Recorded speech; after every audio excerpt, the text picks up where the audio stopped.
That's frustrating. I hit the add to stream button. There we go. Let's try that again. Hello, everybody, and welcome back to the Blind Press YouTube channel. It's Sunday, which means it's time for the Blind and the Special. But Pinkalo is not able to join us tonight because he has a very bad migraine. And of course, it wouldn't be a Blind Press stream without a technical screw-up or two. So, hopefully that was the only one. We'll get them out of the way quickly. Let's say hello to chat. Hello, Costin. Hello, Mr. Dax. Hello, Duck Dog. Let's see. Hello, Maniac Man. Hello to, who else is here? It looks like so far it's just, those three talking to each other. I blame Pinkalo. Well, Pinkalo has a headache, so we should blame the migraine. Hashtag blame the migraine. So, I'm going to try something a little different tonight. I've got the news stories open on Chrome because I have figured out that is the only way to share audio. So I'm going to attempt to see if using Chrome will work, because that way if there's any videos and audio, then I don't have to unplug my headphones. So let's see if that works. Smack him in the nuts, he'll forget about that migraine really quickly, says Maniac Man. Oh my goodness. You guys are evil. But that's why we love you. So, you'll notice the title of today's stream. And how some of the words in the title are in quotations. I got a comment on last week's episode of The Blind and the Special from somebody who apparently could not watch past the intro because Pinkalo was apparently belittling me live, and it was very triggering for this person. And on Friday, I did touch on this slightly on Friday after I did my video. I got into quite the Twitter argument with somebody who referred to able-bodied people as ableist wank puffins. And why is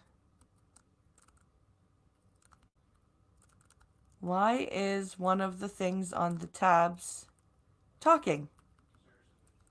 That was annoying.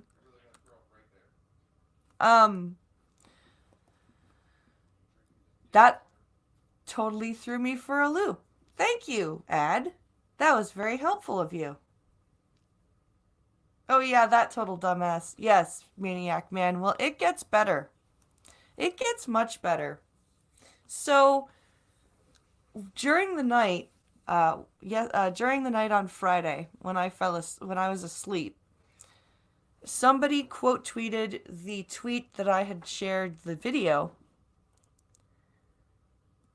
for, or they had quote tweeted the link, or the tweet where I shared the video link. And basically said that I was an ableism apologist. And and you know, pick your battles and ignore the idiots, she says. Well, my battle is picked. And then they promptly blocked me so that I could not respond. Now, in a further tweet that I really wish I had access to, because I know I'm going to screw up some of it. Thankfully, Pinkalo screenshotted them. I may ask him to post them in my Discord server if he hasn't already. I can't remember. Just so you guys can read them.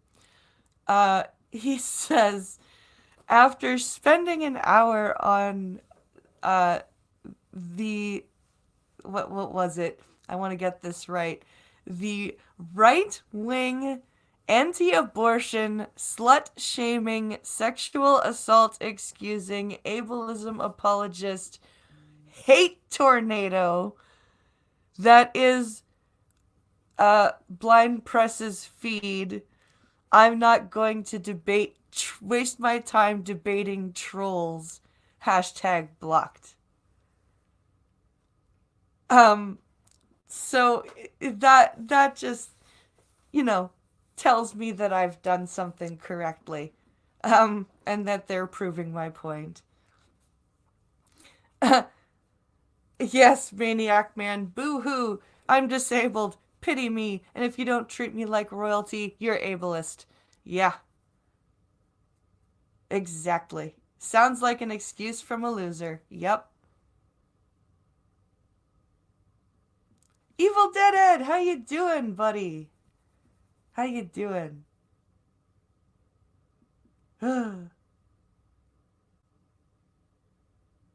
Oh, good lord, that screams emotional outburst from moderate to far left. I know, right? It was crazy. It was now if there's any artists out there listening, I don't know how I'd be able to pay you for this because I'm really low on funds right now, but I would love it if somebody with an affinity for art could somehow put my avatar inside a hate tornado. Because then I would put that as my background for my stream or something like just because that is just too funny for me. I cannot not make fun of that. And I need to find somebody to draw my avatar inside a hate tornado. I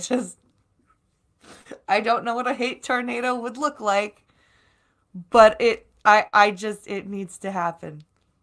Um so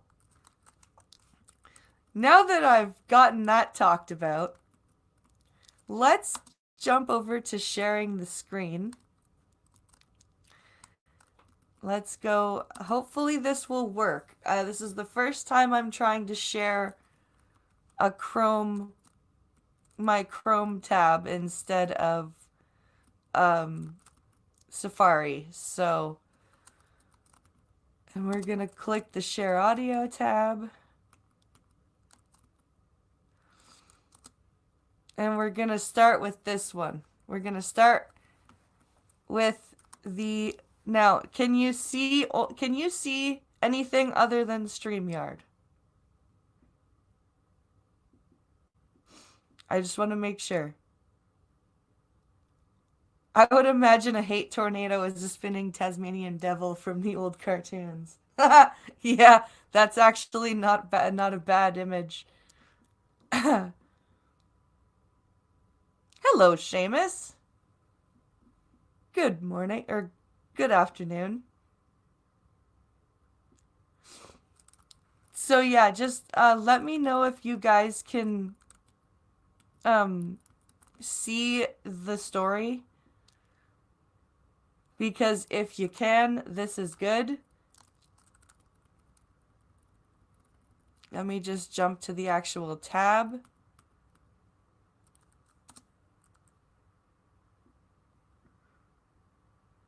So, hold on here. So this is from LGBTnation.com. So, you know, it's gonna have a bit of a bias. Yes! Okay, you guys can see it. Alright. You see the StreamYards window. Oh, shit. Okay.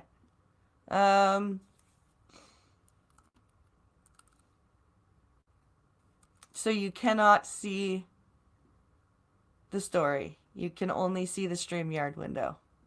Well, that's not helpful.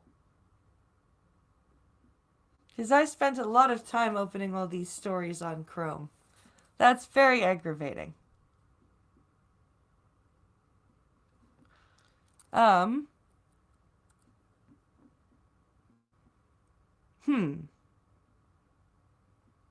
How aggravating.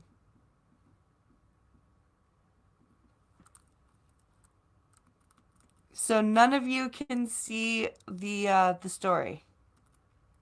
Just StreamYards. That is not helpful. Okay. I don't want to waste time reopening everything. Fuck.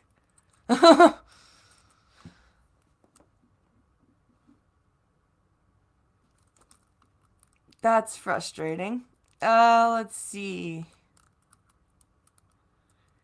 Because here we've got a picture of somebody running in the desert with a lightsaber.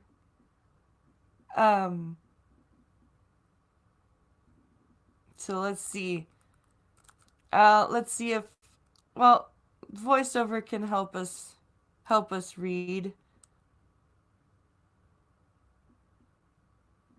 So let's see here. Chrome has new window.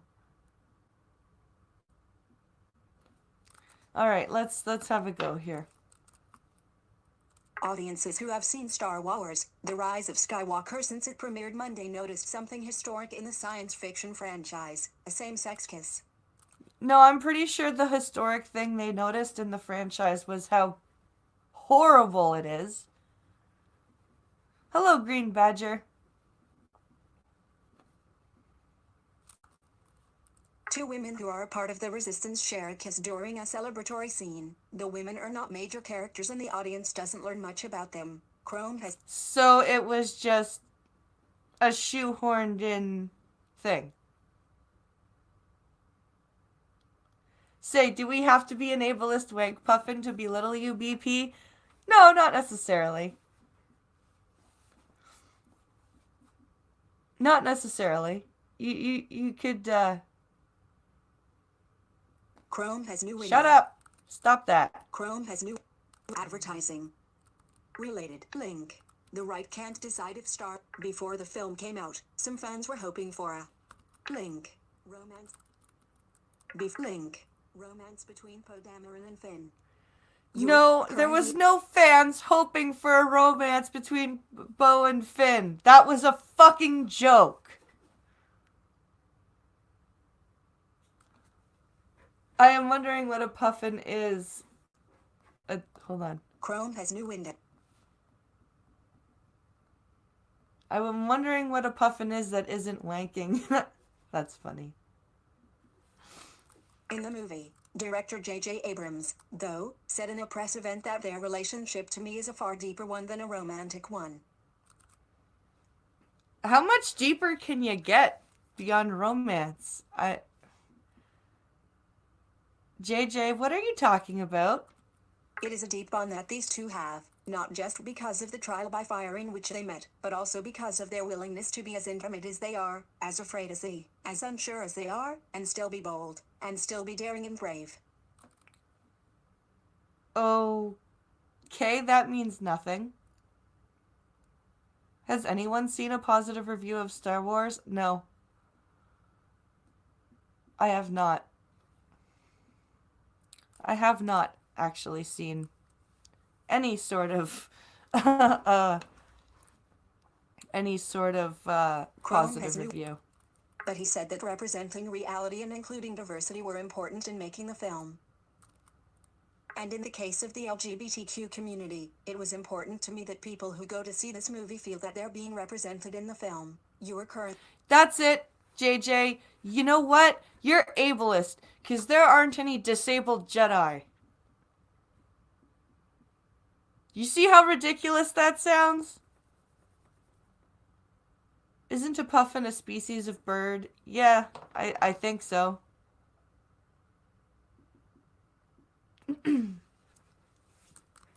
Link. He told Variety. And Chrome has new... Period. Link. Like. Link. Is that the end of the story? I hope so. Chrome has new... I was trying to open it up with something silly.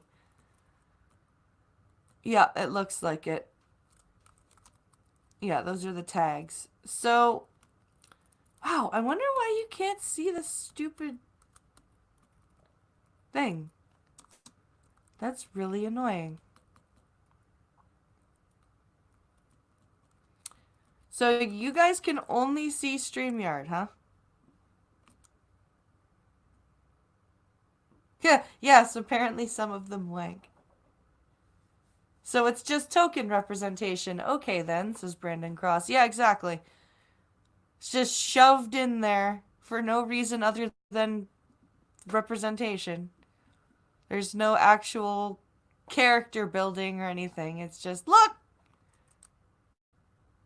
two lesbians kissing in a Star Wars movie. Yay! We did it.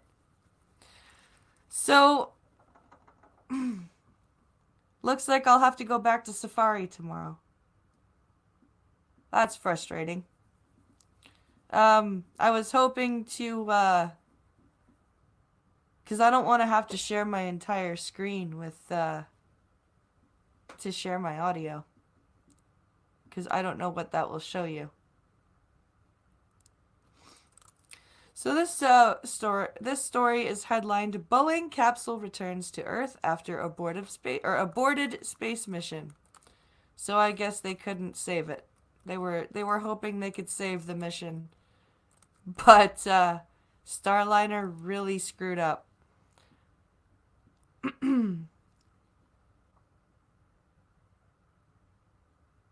I would imagine there would have to be some mutual masturbation, or their feet are very dexterous. That's amusing. That's quite the image. Oh my god. Okay. So, let's read about Starliner and how badly it's screwed up. Cape Canaveral, FLA, AP, Boeing safely landed its crew capsule in the New Mexico desert Sunday after an aborted flight to the International Space Station that could hold up the company's effort to launch astronauts for NASA next year. It could? It could hold it up. I really think it should. Also, it would have been more historic if it were two men kissing, says Costin. No one wants to see that, though. That's true. That's true. The Starliner descended into the Army's White Sands missile range in the frigid pre-dawn darkness, ending a 2-day demo that should have lasted more than a week. A trio of red, white, and blue parachutes popped open and airbags also inflated around the spacecraft to ease the impact. Chrome has... Well, yeah, because I read on one of the coffee streams this week that the navigation failed, I think, and it missed its rendezvous with the space station. So, on the plus side, they did recover the spacecraft. Yes, Green Badger, that is true. That's a very good way to look at it. Weeping Point landed it, NASA Administrator Jim Bridenstine said at a post-landing briefing. Third party... Hello. Hello. Are you on camera? No. Okay. Hey, world. Pink. Bye, world. See how bad he sounds? Pinkalo is not feeling well. The Chinese markets don't like same-sex kisses, says Mr. Dax. That's true, too. That's very true.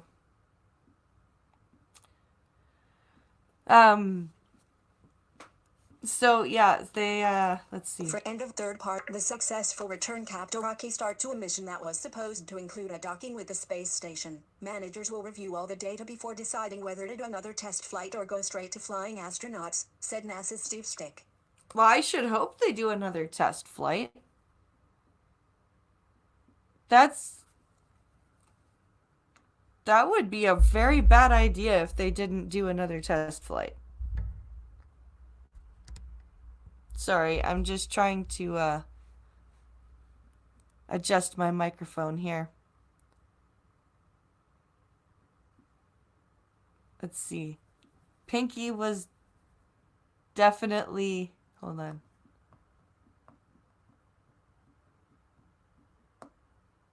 Necked. Yeah. He's Wait, your Piccolo is definitely naked.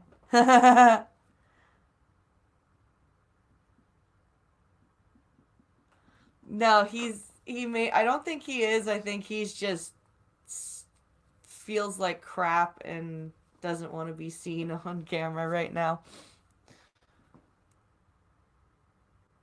Let's see. After seeing this first test flight cut short in the space station docking cancelled because of an improperly set clock on the capsule, Boeing employees were relieved to get the Starliner back. It was just because of an improperly set clock. That's kind of sad. Recovery teams cheered as they watched the capsule drift down through the air and make a bullseye landing. The touchdown was broadcast live on NASA TV. Infrared cameras painted the descending capsule in a ghostly white.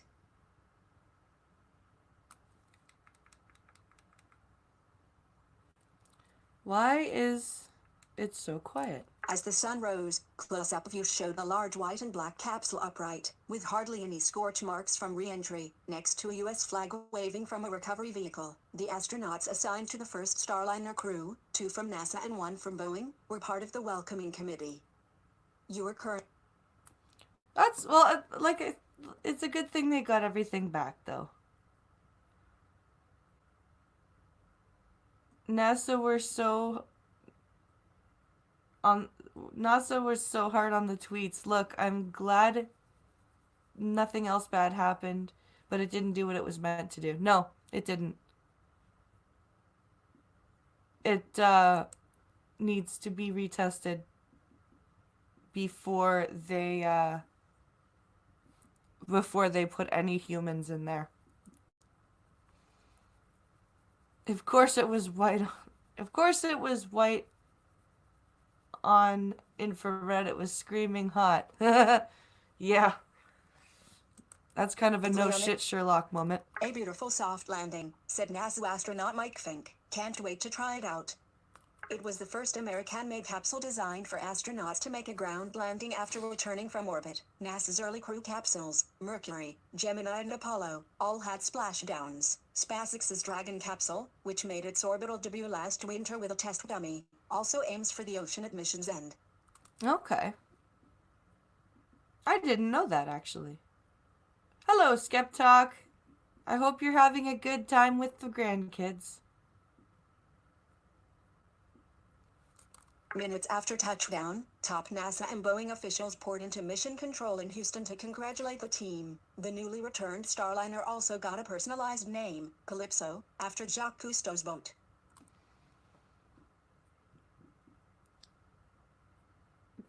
Calypso, huh? It is madness at Christmas around here. I don't doubt it, my friend. I don't doubt it. Try and stay sane. The capsule's first trip to space began with a smooth rocket ride from Cape Canaveral on Friday, but barely a half hour into the flight, it failed to fire its thrusters to give chase to the space station and ended up in the wrong orbit. Yeah, that's not a good thing. You need to retest that before you let any astronauts in there. Otherwise, you could risk losing lives. Third-party ad content. End of third part. The problem was with the Starliner's internal clock. It did not sync up with the Atlas V rocket and was off by 11 hours, according to Boeing's Jim Chilton. Well, that's a large time differential.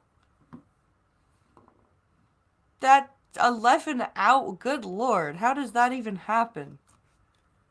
How does it get that far off with the Atlas 5 clock? That's kind of... That's ridiculous.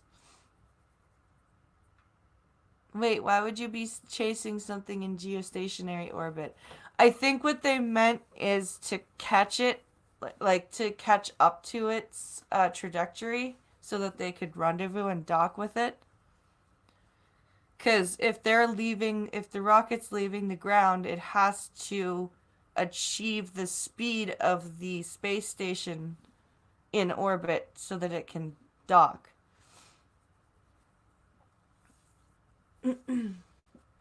Yeah, we're talking about Starliner. Skep.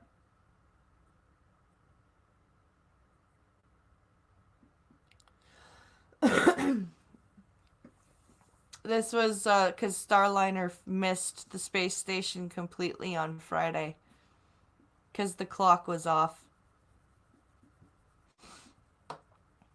Um, let's see. The capsule burned so much fuel trying to orient itself in orbit that there wasn't enough left for a space station rendezvous. Flight controllers tried to correct the problem, but between the spacecraft's position and a gap in communications, their signals did not get through. They later managed to reset the clock. Yeah, that is a big. That's a big. I meant Starliner, my mistake. Oh, okay, sorry. Because it did mention dragon in the article, so I know I was worried you had misheard.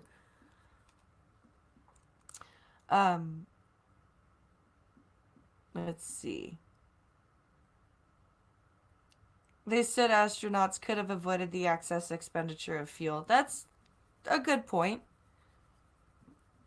That's a good point. If you've got humans aboard who can navigate and control it, instead of relying on an automated system, that could be avoided. Boeing is still trying to figure out how the timing error occurred. The mission lasted nearly 50 hours and included 33 orbits around the Earth, about 100 orbits fewer than planned. Oh, wow. A test dummy named Rosie the Rocketeer, after Rosie the Riveter from World War II, rode in the commander's seat. Also returning were holiday presents, clothes and food that should have been delivered to the space station crew. Oh, that's rough. That's rough. No Christmas for the astronauts aboard the ISS. That's unfortunate. That's very unfortunate. Skep says they could have shut down RCS and flown it manually. That is very true. Yeah, that does stink. That's food, clothing, and presents for the astronauts gets to come back to Earth. Merry Christmas! Merry Christmas, ISS. No presents for you. Even though not all goals were met, including a station docking, in my eyes, it was a huge success, said Boeing Flight Director Richard Jones. I mean, you did get your spacecraft back, so I guess that's a success, but you failed pretty much everything else aboard or on board, like, during this mission. Hello there, Straight Sith Mail. Ha! They couldn't get it up. That's funny. There were no parachute problems this time. Last month, only 2 parachutes deployed during an atmospheric test because workers failed to connect a pin in the rigging. Oh, that's a heartening thing. People forgetting to attach something in the rigging. Oh man, Starliner is just not having a good time of it. We didn't do everything we wanted to do, but we don't see anything wrong with this spaceship right now, despite the timing error, Chilton said. He apologized to the 6 space station residents for not delivering their Christmas presents. No doubt. If he didn't, I think people might have been a little upset.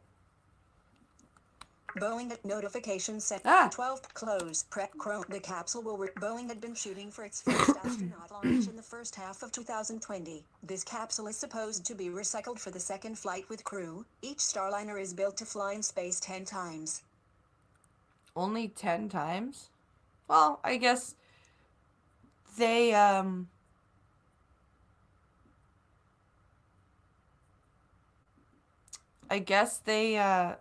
the entry and exit of the atmosphere is stressful on the hull of the capsule, so I suppose that makes sense. But there's nothing wrong, says Skep Talk. The capsule will return to Florida's Kennedy Space Center in 2 weeks for inspections and refurbishments. We've got a lot of learning in front of us, Bridenstine said, but we have enough information and data to where we can keep moving forward in a very positive way. So, sugarcoat, sugarcoat, sugarcoat. Okay. Let's see. Despite its own setbacks, SpaceX remains in the lead in NASA's commercial crew program. You are correct. Yeah, I would think so. SpaceX's Dragon crew capsule successfully completed its first orbital demo last March. While the flight to the space station went well, the capsule exploded a month later on a test stand at Cape Canaveral. Well then. That kind of puts a damper on things. If a launch abort test goes well next month, SpaceX could start launching NASA astronauts by spring and end a nearly 9-year gap in flying people from Cape Canaveral. Interesting. As its space shuttle program was winding down, NASA looked to private industry to take over cargo and crew deliveries to the space station. SpaceX kicked off supply runs in 2012. 2 years later, NASA hired SpaceX and Boeing to ferry astronauts to the orbiting lab. SpaceX got $2.6 billion under NASA's commercial crew program, while Boeing received more than $4 billion. God damn. Well, I suppose Musk doesn't need as much money because he's already fairly well off, but $4 billion to Boeing, holy moly. The goal was to launch NASA astronauts by 2017. Because of delays, NASA is looking to buy another 2 seats on Russian rockets in 2020 and 2021 to guarantee a continuing U.S. presence on the space station. Even when private companies are regularly carrying up astronauts for NASA, the space agency always will reserve a seat for a Russian in exchange for a free U.S. seat on a Soyuz. Oh, that's how they do it. Okay. An exchange program. Over the years, the Soyuz rides have cost NASA up to $86 million apiece, with the tab totaling in the billions. Ouch. A recent audit by NASA's Inspector General found a Starliner seat will cost slightly more than that, with a Dragon seat going for just over half the price. So why is this a contest? Why not use the Dragon capsule? __. So that's that story. We I guess find out about Boeing and SpaceX. I think they should use SpaceX, honestly. Not because I like Elon or anything like that, but because if it seems like half the price and there's been less issues, I think it just would make more sense.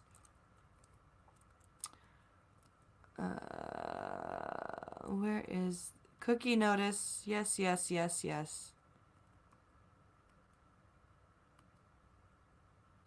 Go away.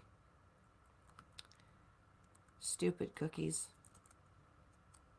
Okay, so girl 6 finds note in Tesco Christmas cards from slave in Chinese prison factory pleading for help. Well then. There's a video. Except I don't know if it's the same video, and it's probably BBC, so I'm not going to play it. Let's see. NASA's we're wary of Elon because of his behavior on the JRE podcast. Oh yeah, because talking to Joe Rogan and smoking a joint is terrible. They got really mad at him for that. A lot of people got mad at him for that, and he barely even inhaled. He was just more being polite than anything. He barely inhaled that thing, and everyone was like, "Oh my God, he's smoking weed with Joe Rogan." It was like, okay, yeah, pretty much that's all. he didn't really say anything controversial on the show. It really wasn't a big deal. Like, Joe Rogan was like, "Here, have some of this joint that I'm smoking." It was like yeah, it was ridiculous. Let's see here. Let's take a read here. A girl aged 6 discovered a desperate note in her Tesco Christmas cards from caged slaves in China forced to work against their will. So was she like making Christmas cards for people and she just found this note tucked into one of them, or did she get a bunch of Christmas cards from somebody? Like, that's still disturbing as hell. Florence Whitcomb, from Tooting, South London, was stunned when she opened the new box of charity cards to send to her friends and found the scrawled message inside. Wow. So I guess she's a really good reader at 6. Why not use the dragon? Because Boeing. Yeah. That's true. That's true. Link image 3. 6-year-old Florence Whitcomb, from Tooting, South London, was shocked after discovering a message in her Christmas card credit. The Sunday link image. The note in a Tesco Christmas card from a desperate prisoner in. So I wish you guys could see this note because they've got pictures. Yeah, I'm gonna have to go back to using Safari tomorrow. That sucks because I can't share my audio with Safari. Sounds fishy, says Straight Sith Mail. Yeah, I know some 6-year-olds can be really good readers, but most of them are just learning and being able to read like a message that would be very hastily written. I don't know. Link in 3.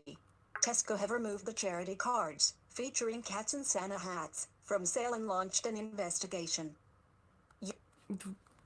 They've launched an investigation, huh? They don't know where their own charity cards are being made? Really? It is believed to have been written by a foreign prisoner who was made to pack the cards in boxes at a gulag in Shanghai, the Sunday Times reports. Inside one card, featuring a cute kitten in a Santa hat on the front, it said, "We are foreign prisoners in Shanghai Kingpo Prison, China. You were forced to work against our will. Please help us and notify Human Rights Organization." How is okay, a 6-year-old recognized all of those words? Evil cards, evil. So, serious, a 6-year-old was able to recognize all of that and then went, "Look, Mommy and Daddy, there's a Chinese prisoner here." I don't know. Like, I'm not willing to deny that there's probably a lot of Chinese slave labor going on. But I think maybe the parents probably read this message. I don't know why they're saying that. No, she expected a blank one, got writing and took it to her parents. Yeah, that's what I'm thinking. This article is kind of being a little disingenuous. I would expect the 6-year-old, like I would have said maybe a 6-year-old discovered a card that was later found to be having writing from a prisoner and like, to say that she discovered the message, I don't think that's. I think that's a little clickbaity. Almost certainly too complex a sentence for a 6-year-old. Yeah. That's what I'm thinking. Like, this article is a little clickbaity because there's no way, unless the 6-year-old is extraordinarily precocious and is one of those rare children who have been reading for a couple of years. There, this kid saw writing, went to her parents, and her parents were the ones that discovered this message. I don't know why they need to use the child like this. But Florence's dad Ben said, "When I looked at the message in the card, I thought it was incredible and wondered if it was a prank. He decided it would be wrong not to pass it on to its intended recipient. It must have been very risky for those prisoners. Your current..." yeah, the dad, like, sensationalism sells. That's what the media is about, says Brandon. If they get a promotion from readers, they'll go for it. Yep. Mine was a good reader at 6, but doubt he would have read, much less understood that. Yeah. Yeah. That's... Yeah. "Forced to work against our will. Please help us and notify Human Rights Organization. Note from slave in China." The note asked the finder to pass it to journalist Peter Humphrey, who was locked up at Kingpo for 9 months until June 2015. Your current... Interesting. So it specifically named somebody. Yeah, we're not saying slave labor does not exist. Yeah, no, exactly. We're just saying that for this article to say that the child discovered this message, I don't think that's correct. He said authorities censored inmates' contact with the outside world so they could not reveal the slave labor. But another more recent ex-prisoner told him they have been packing Christmas cards for Tesco, and also Tesco gift tags, for at least 2 years. Interesting. If this is true, then Tesco could be in a big, a big world of trouble. Because that's kind of a big scandal. The foreign prisoners just package the cards. They pick different designs, put them into boxes, seal them and pack them into shipping cartons. The shocking discovery has raised worrying questions over Tesco's relationship with its Chinese suppliers and their use of forced prison labor. No doubt. And for Tesco to be like, yeah, we're gonna look into it. Like, what do you mean look into it? You know who packs and whatever does your Christmas cards. Come on. Come on, Tesco. You can't tell me you don't have any idea of what's going on here. The supermarket giant's charity cards will this year rake in £300,000 for the British Heart Foundation, Cancer Research UK and Diabetes UK. So these cards, wow, that's a bad look. A bad look. Buenas noches, irate prostate. That is a bad look to have your Christmas cards that are specifically meant to raise money for charity allegedly packaged by frickin' slave laborers. That's just... Oh, Tesco. I hope for your sake that this is not the case. Jeremy Loon, chief executive of Cards for Good Causes, said, "Charities exist to help people, not to put them under duress." Heading level 3, must read in news. So that's that story. Yeah, I hope for Tesco's sake that this is not happening. Let's see here. What is the next story? So this one's from Gunfox. And I think this is probably a result of that big thunderstorm, big snowstorm that has been troubling the States. Come along. I would really like to read this story.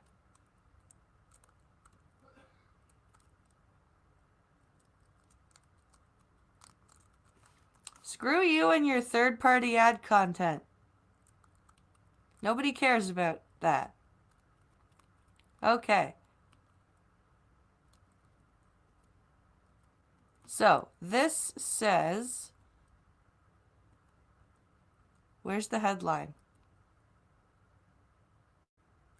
Where is the headline? I just want to read the story.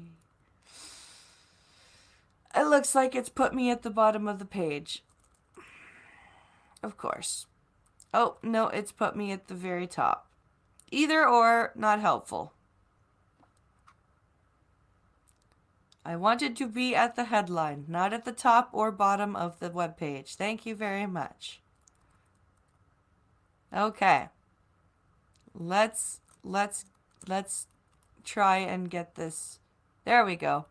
So, massive 69 car pileup in Virginia leaves several with critical injuries and shuts down interstate. That's an unfortunate number of cars.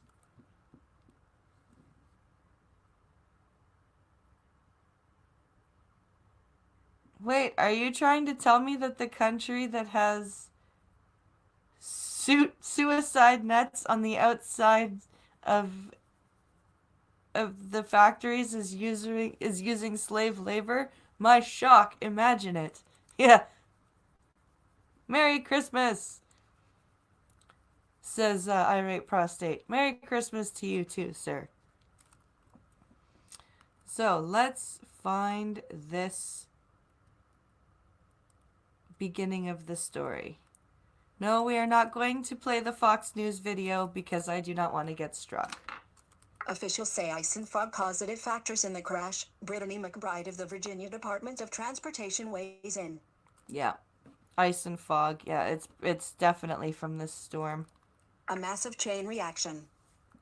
Link. Pile up. A mass link. Pile up on an interstate in Link, Virginia. Early Sunday left dozens of people with injuries ranging from minor to life-threatening, authorities said. Well, because there's been basically a blizzard for the last 5 days going on over several states, so I'm not surprised. At least 69 vehicles crashed in the westbound lanes of I-64 near Williamsburg at 7:51 a.m., Virginia State Police Sergeant Michelle Anais said at a news conference later Sunday. At the time of the crash, police said ice was present on the Queens Creek Bridge and heavy fog covered the area. Yeah, so Sunday morning, I guess what they're saying. Sunday morning, ice and fog, a huge pileup. That's scary as shit. That's just, and right before Christmas too. That's just, ugh. Link. Anaya called the ice and fog conditions causative. Link. Oops. At least 69 early Sunday. At least Link. Anaya called the ice and fog conditions causative factors of the crashes, saying that the initial cause was still unknown and may take several days to learn as troopers continue to investigate. Okay, well, hopefully there was nobody. Well, it was 7 in the morning, so hopefully nobody was. That wasn't snow. It was due to fog freezing on the roadway. Ah, hello, Prospero. Yeah, the sergeant here is saying ice and fog are causative for the crash. So I'm guessing like ice and then like you said frozen fog on the roadway. First responders were forced to walk across the wreckage on the roofs of vehicles. Image. Wow. That's terrifying. First responders were forced. Photo. So there's a picture of first responders walking. First responders were forced to walk across the wreckage on like across the debris. Photos. That had to be terrifying for the first responders. Like, at least the interstate got shut down. Link. While there were no immediate reports of fatalities, Anaya said 51 victims were transported and or treated at 4 local hospitals. Wow. Officials said details on the extent of the injuries couldn't be disclosed at this time. Chrome has 51 victims, 69 wrecked cars. Good God. That's terrifying. There is a metric shit ton of traffic on I-64. This stretches between Richmond and Virginia Beach. Also, Williamsburg is a big draw at Christmas time. So just a ripe cause for disaster.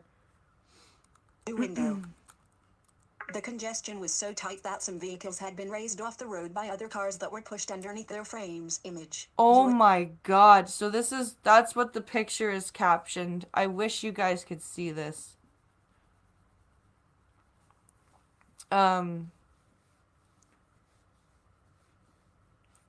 I don't know why the Chrome tab isn't showing. The speed limit around there is also 65 to 70 miles per hour. God damn.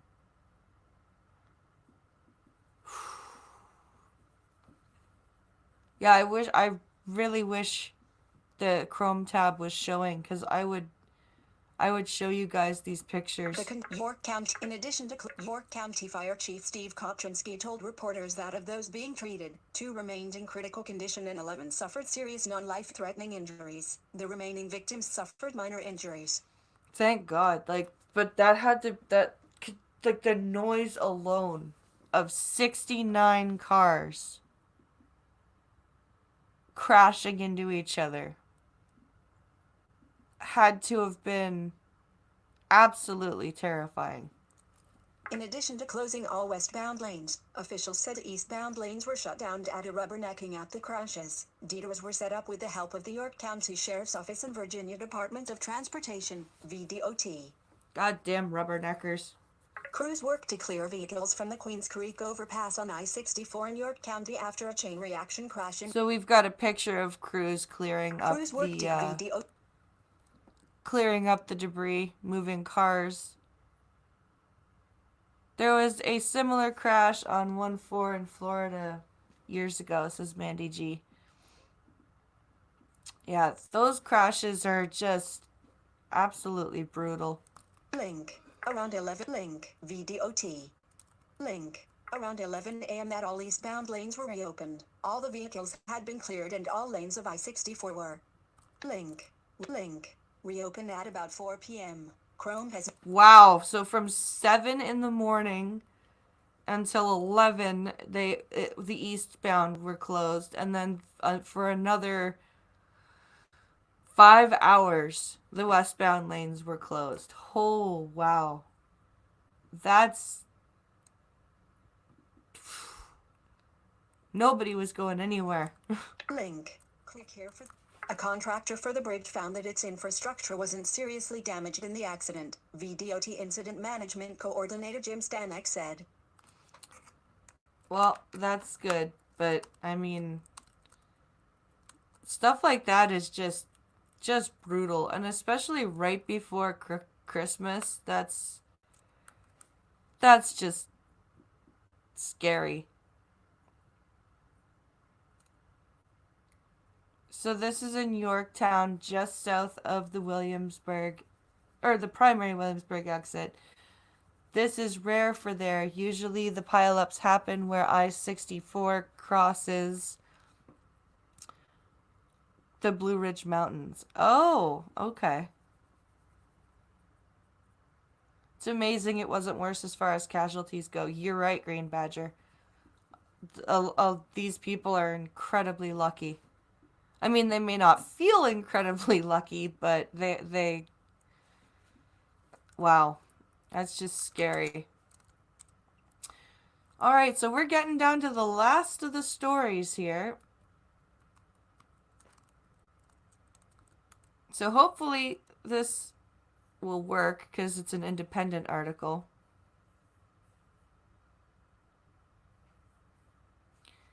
And the independent and screen readers don't usually like each other. Let's see here. Let's, come on. Yeah, I don't know if this is gonna work. the Independent is being a...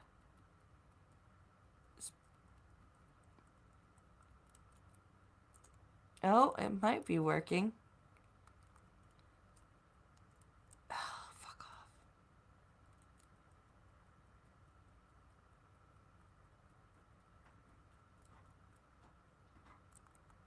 Sorry, guys. The Independent is, Holy crap, this is an old one. Pincalo! This is like a year old. I'm not reading that. The freezing fog in the mountains is a pain in the ass. I don't doubt it. So let's read... Hold on. So that story's from April of 2018. So we're not going to read that. But we're going to read this one. This one I think Costin sent us. This one is slightly interesting. And funny. And cute because it involves a puppy. Ahem. Suspect accidentally shoots himself in leg while fleeing with stolen puppy, say police. Well then. So there's a picture of a puppy. The picture of the puppy that was stolen is headlining the article. Let's see here. Let's read. So this is a Canadian story, actually. This is from Brampton, which is a part of Toronto. A man who allegedly stole a puppy at gunpoint in Brampton was taken into custody on Friday after he accidentally shot himself in the leg while running away from the scene of the crime.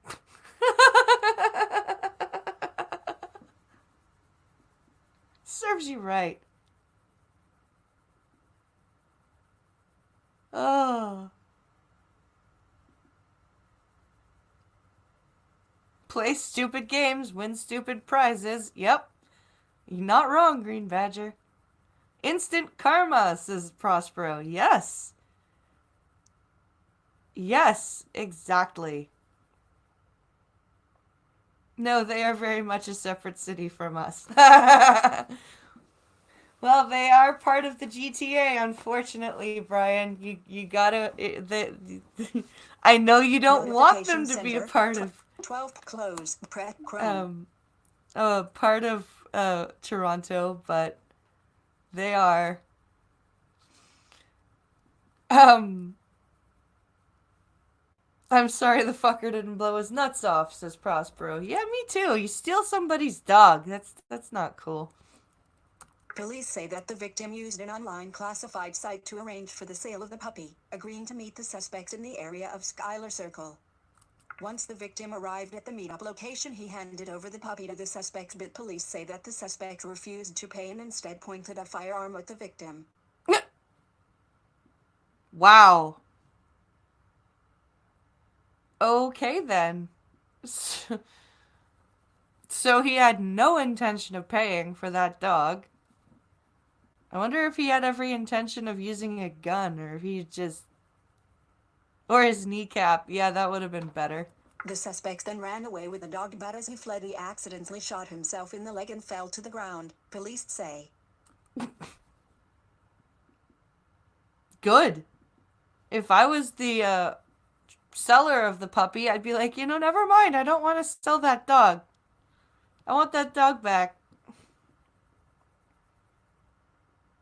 Did you know that Toronto is evil, says Costin? I agree. I don't... You couldn't pay me to live in Toronto. Officers were then called to the area by the victim. No doubt. Once on scene, they located the suspect and he was taken to hospital with injuries that were considered non-life-threatening. A Colt .45 firearm was also recovered at the scene, according to police. He shot himself in the leg with a .45. Oh my God.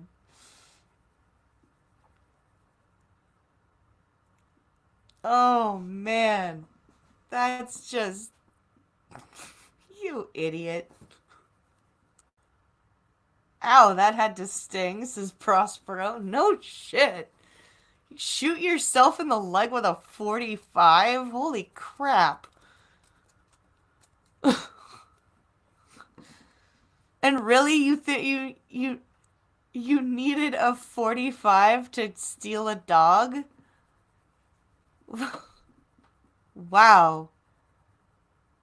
I was hoping for a 44, says Green Badger. Oh, well. You can't always get what you want. The puppy, a 9-week-old purebred American bulldog called Tarzan, was returned unharmed to its owner. Aww. I know that in the end we did have an unharmed, very happy puppy that was returned to the seller, and the victim in this case was not physically injured, so overall it ended well, but I think it is something to be mindful of, especially when people are considering buying and selling online. Constable Heather Cannon told CP24. Yeah, yeah. Be super careful if you're buying and selling things online. If you are doing any buying or selling transactions, we do have designated spots at 3 of our police stations, and they have designated signage and there are cameras trained on the area. Really? I didn't know that. Interesting. I wonder if more police stations do that. That's an interesting concept. A 20-year-old Brampton man, whose identity has not been released, has been charged with robbery and firearm-related offenses in connection with the incident. Yeah, I bet that gun's not legal. I will bet everything I own that that gun is not legal.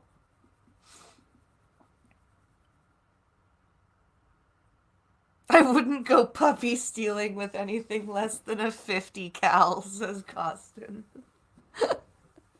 Yes, well, that's just you, Costin. Oh, man. Sometimes natural selection fails us. That's true. That's true. Safe for advertisement. And I think that's the end of that story, which means I believe we only have 2 more left. We have 2 more stories left, which will put us in good stead to end for just in time for Minions of the Zoo. So this article is telling me, oh, hold on. Come on. So this article is telling us that the suicide rate doesn't go up around Christmas, apparently.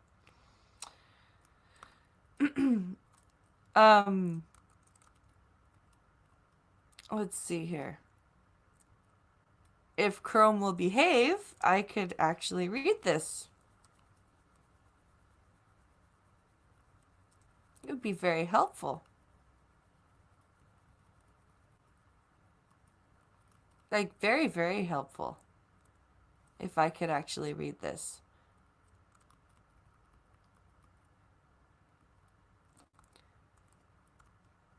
I don't even know where on the website I am anymore.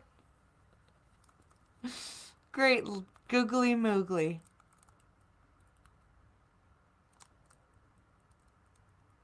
Oh my goodness. This is ridiculous. Okay. I think it's put me down towards the bottom of the webpage here. Let me figure this out.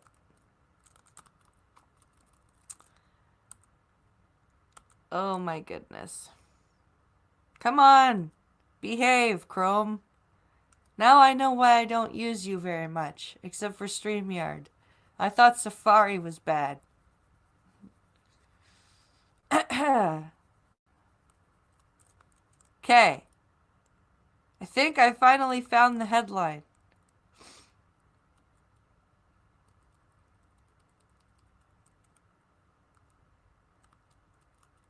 This is... Okay, so the suicide rate doesn't go up around Christmas. People say that suicide rates spike around Christmas time because it's easy to get depressed. It's not true at all.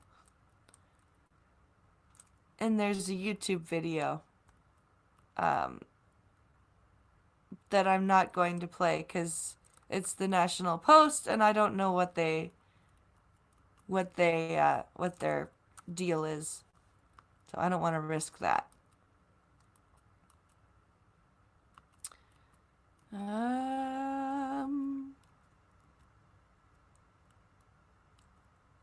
They have so many freaking links up here before the story. It's not very helpful. All right, here we go. Chrome has new. In this episode of Everything Should Be Better, Tristan Hopper explains how suicide rates don't actually increase around Christmas time, despite everyone saying otherwise. Watch the video above, or read the transcript below.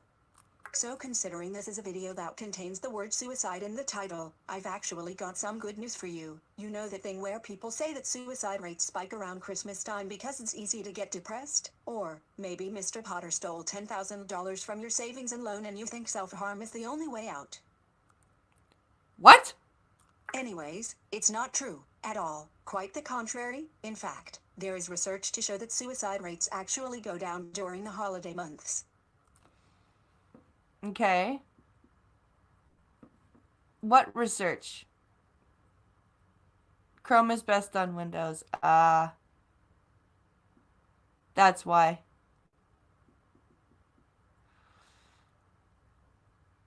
Honestly, never felt suicide was a good idea. Yeah, it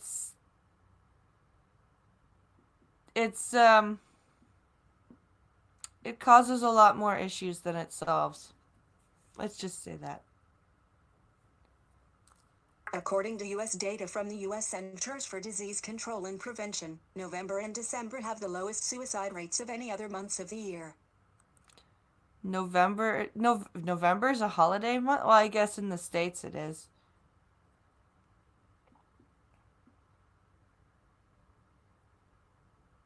At one point I was close to it, but that was a long time ago. Same. We've all I'm sure had some point in our lives where we've been low. Last I heard, spring was peak suicide time. I think it's like February, stuff like that. February, March. Here's a rather grim chart showing the per-month average of daily suicides from 1999 to 2016. See how it goes way down every year? That's Christmas time. And this fact holds true almost everywhere that health researchers look. Austria, the UK, Christmas results in fewer suicides, not more. The only major exception is Australia, which does see a slight increase. But as I'll explain later, that's a bit of a different situation because Christmas there happens in the middle of summer. Does it matter what season it is? I'm confused. List 3 items. See all. Link. End of no another link. End of link. Link. Link. End of list. Nobody knows for sure why this is all happening, but Christmas time is when we are more likely to be hanging around with family, and a great way to prevent suicide is to be around others. And while Christmas time may be a stress-filled nightmare for those of us with kids, it's actually a relatively relaxing time for the one demographic that most struggles with suicide: young men. There's no school, for one thing. Another much darker explanation for the dip, backed up by research out of Denmark and Hungary, is that people will often delay suicide so as not to coincide with holidays or anniversaries. Yep. If he wasn't gonna say it, I was gonna say it. People don't commit suicide around Christmas because people who genuinely are trying to kill themselves to stop hurting don't want to hurt others. And they honestly don't think about the fact that suicide will hurt others. They just want to do it at a time that it won't cause the most hurt. They don't understand that any time will cause the most hurt. But in someone's mind, they are going to think, I don't want to do this around Christmas because then Christmas is always going to be sad. So that is I'm glad he actually said that. Because if he wasn't gonna say that, I was gonna bring that up. Meanwhile, if there's any time of the year in which you really want to keep an eye on potentially suicidal friends and family, it's the spring. The going theory: if you're already having suicidal thoughts, the feelings of hopelessness only get worse when the world around you is suddenly full of light and rebirth. Yep. Now, don't get me wrong, it's pretty common to get depressed around Christmas, but people don't take their own lives because they feel a little down or they've heard too much Bing Crosby. They do it because of a confluence of factors including mental illness, genetics, past trauma, and whether there are easy lethal means within reach, such as a gun or a gas stove. You are Uh, current. okay. I I tend to feel most depressed in late winter. It has ruined a few springs for me, and that's one of my favorite times of the year. Yeah, Colston, I know what you mean. I know exactly what you mean. It's important to be accurate about what actually causes people to take their own lives, because you can't prevent suicides if you don't know why they're occurring. That's why doctors hate the whole "more suicides at Christmas" myth, because it makes suicide seem like some rational reaction to feeling bummed, rather than the tragic result of improperly treated mental illness. It also results in a misuse of suicide prevention resources, since, if there's any time you should be adding double shifts on crisis hotlines, it's April and May. Yep. Yep, that's true. However, that's not to say that there aren't a whole host of bad things that go up around Christmas time. It's the time of year most likely to kill your marriage. It's when you're most likely to be struck for a drunk driver. It's peak season for heart attacks. You've got high stress, a lot of shoveling snow, and this part is important: people who don't seek out treatment for a wonky heart because it's Christmas and they're too busy. Yeah. All good points. So, let's review. George Bailey is an unrepresentative seasonal anomaly for self-inflicted death. Keep a close eye on your crumbling relationship, and good Lord, go to the hospital if your heart starts palpitating on Christmas Eve. Okay, that's a little bit tongue-in-cheek for something about suicide, but okay. I get the sentiment, but wow, that was a little was a little on the nose, if you ask me. Because of depression, I occasionally have those stupid thoughts, but I'm not going to do anything stupid because I know it would hurt the people close to me. And then Mr. Dax, then says, any attempts leave scars. Yep. Guy's a douche nozzle. Yeah, that was kind of a douchey way to end that. Like, and this annoying thing is he had good points, but he ruined it by being just shitty. Um, so this is our last story, and it's a Canadian story. It says feds won't let resistant premiers scuttle municipal handgun bans, Trudeau says. Yes, because every handgun that you want to take away from us are all illegal. Oh, wait. Oh, wait. I think you have that backwards. All of the guns that you want are all illegal, and all the guns that you are taking from us are properly owned and with permits. So screw off. You can't have them. Um, let's see here. Let's see what my glorious dumbass prime minister has to say today. Ottawa. You are currently on the end of Ottawa. Link. Prime Minister Justin Trudeau says he won't let resistance from unwilling premiers scuttle the plans of municipalities that want to ban handguns. Okay, and what will happen when you ban the handguns and all of the criminals are still running around with handguns?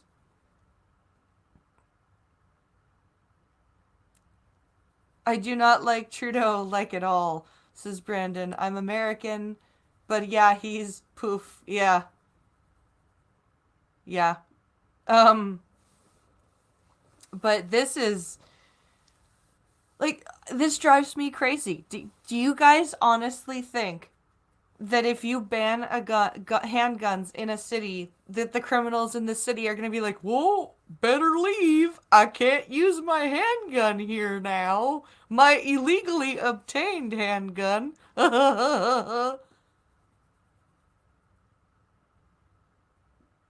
Almost none of the ones used in shooting capital of Canada here are already illegal. This won't help. No, it won't.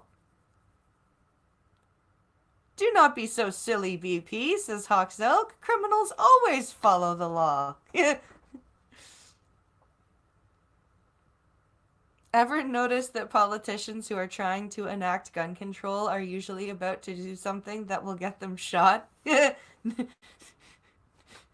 Not wrong. Costin says, I've been trying to trade him to you guys for Trump since he won in 2016. No success so far. I don't think we'll have any. In an interview with the Canadian press, Trudeau also defended his government's intention to allow handgun prohibition on a city-by-city basis rather than enacting a sweeping federal ban. Because you're too much of a pussy to enact a federal ban, but you're just pussy enough to let cities do whatever they want and to tell premiers to basically shut up and let it happen. Trudeau needs to be hung for the willing denial of human rights. He is pretty bad with denying actual human rights.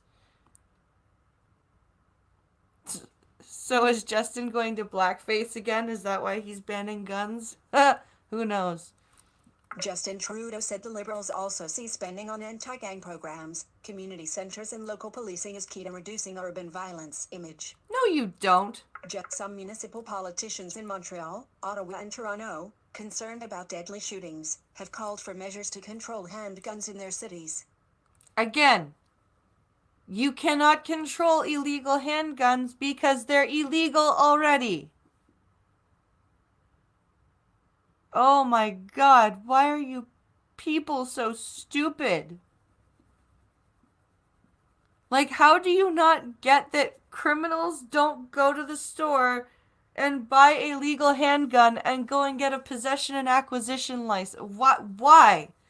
How does this not, like, get through your skulls? Do you really think a criminal, a gangster, is going to be like, oh, gotta get my pal so I can legally obtain my handgun?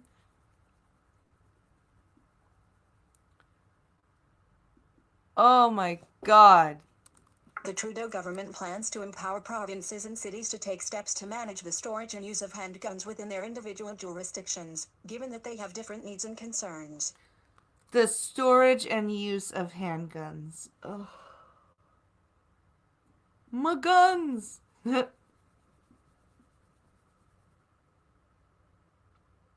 Because it's politically expedient and looks good at vote time. Yep. It does. We have heard from a number of particularly large cities saying that they want to be able to ban handguns within their city limits, Trudeau said during the wide-ranging interview in Ottawa this week. But that won't work! Like, John Tory of Toronto did this huge gun buyback last year. And do you want to know what kind of guns he got? He got all freaking antique collector's items. And you want to know what didn't happen?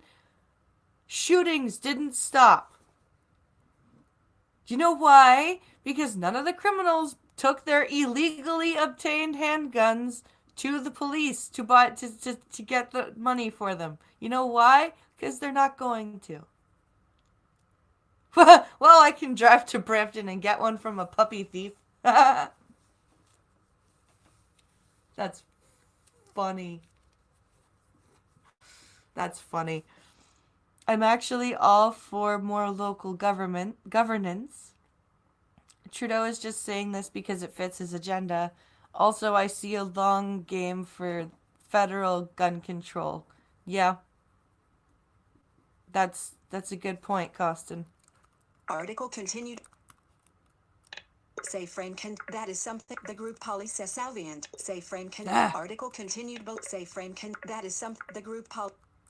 That is something we are hearing from some very specific places across the country, but not everywhere across the country, and we feel that it would be a solid step to move forward and give cities and provinces those tools to do that.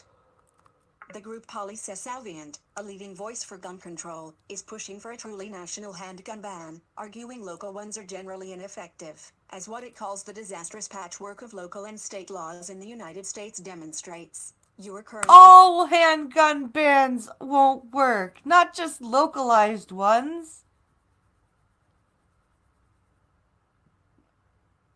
Oh my god. Local bans would also have to overcome enormous obstacles, including provincial governments ideologically opposed to gun control and an array of legal and jurisdictional complexities, the group recently warned in a letter to Public Safety Minister Bill Blair.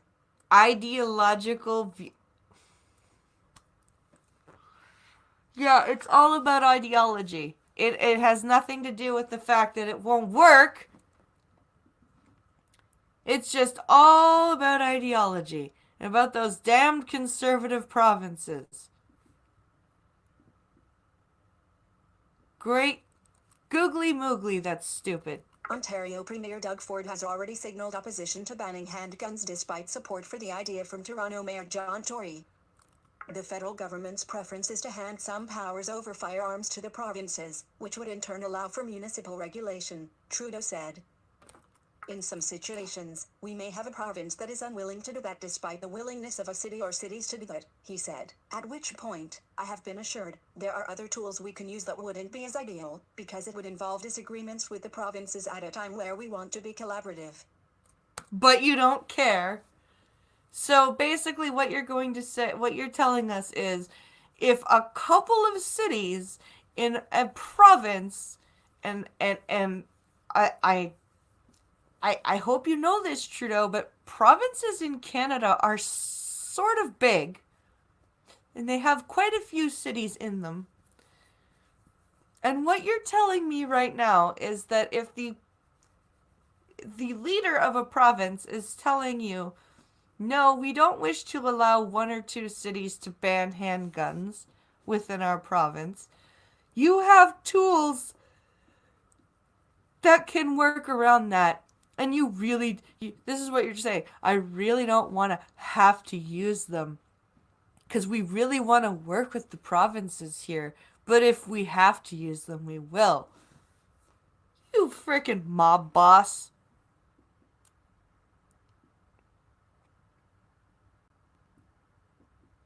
Jesus, that's just crazy. Trudeau declined to elaborate on any alternative measure, because it's something we hope to not have to use. You mean, how cryptic is that? What are you planning on doing? Sending the frickin' army in? What do you mean, Trudeau? I don't want to talk about it because we really don't want to have to use it.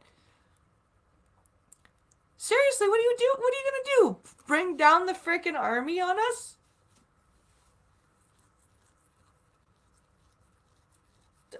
What are you doing, dude? You know you didn't win a majority government, right? You know that you have a minority government and oh wait, the NDP is probably going to be all for this. Ugh. Don't call Trudeau a mob boss. The mob may get upset with you. Yeah, well, maybe he should stop acting like one. Oh my goodness gracious. Well, guys, I've just about had it with stupidity for that article. So what we're going to do is we're going to go over here.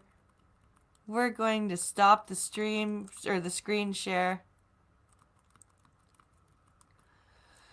And unfortunately, I'm going to have to go back to Safari tomorrow, and that means I won't be able to share my audio if I get any audio. Well, I guess the video plays through just fine. But, I was hoping I could do the shared audio properly. Kind of sucks. Trudeau, I'll send you a rope. Use it, says Rolling Bear. Oh, yeah. All gun control is disarming otherwise peaceful people who have been fear-mongered in believing the government can defend them at an individual level. Yep. You are not wrong, Seamus. And on that note, my friends, I would like to wish you a very good night and thank you for watching. I'm sorry you guys couldn't see the articles tonight. I was hoping that Chrome would show them.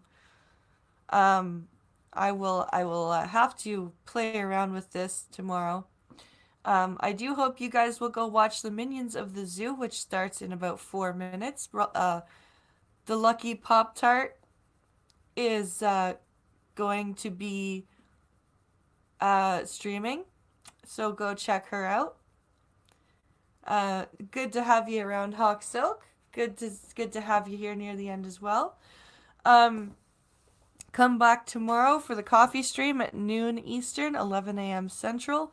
And remember, on Tuesday is the 300th coffee stream. I've decided I'm going to do an AMA since I've got some more subs now. So there is a tweet on Twitter where I say that I am going to be doing the AMA. So if you guys have any questions, please go to that tweet and post your questions there. And I will be reading those there. Also, if you have more questions that you can't think of to put in the tweet and they occur to you on Tuesday, bring them with you and I'll answer them there too. Oh, that's work time and I think YouTube is blocked at work. Too bad. Oh no! That sucks. That really sucks. That's unfortunate. Well, thank you all for watching, guys. I hope you have a great rest of your Sunday. Have a good sleep, everyone. And I will see everybody tomorrow. Have a great evening.